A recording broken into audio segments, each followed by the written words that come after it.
Hey guys, Rusty here at Ugly HP. Still got the old Taurus on the rack, showing you guys where we're at on it. So we have the replacement catalytic converter. This is the third one in line. There's two more off the manifolds. From thermal, we were able to tell that those were good. As you can see, all this stuff was just showing that this is just plugged up. That's a sign of it melting, so it's just complete blockage in here.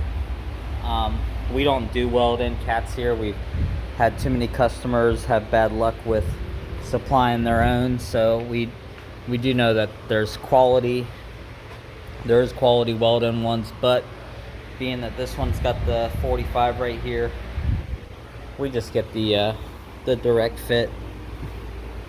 So the direct fits run anywhere between like 180 if you have access to a warehouse that supplies them, all the way up to, I think the MagnaFlow ones are going for like 460. But what I wanted to show you guys is if you're trying to distinguish where, if you have like 3 cats on this, where your plugged exhaust could be, all you have to do is drill 2 holes. If you're almost certain and you can weld them back up, that could test this one. If you're still having the issue of like giving it gas and like the throttle not throttling up and stuff like that, you can pull an O2 sensor, the one that's in front of it. If your idle changes and you're actually able to rev up an engine, and then you know that catalytic converter is plugged up. I know a lot of people don't have access to a thermal, so on this one we could have pulled that O2 sensor, but it's kind of one of those things.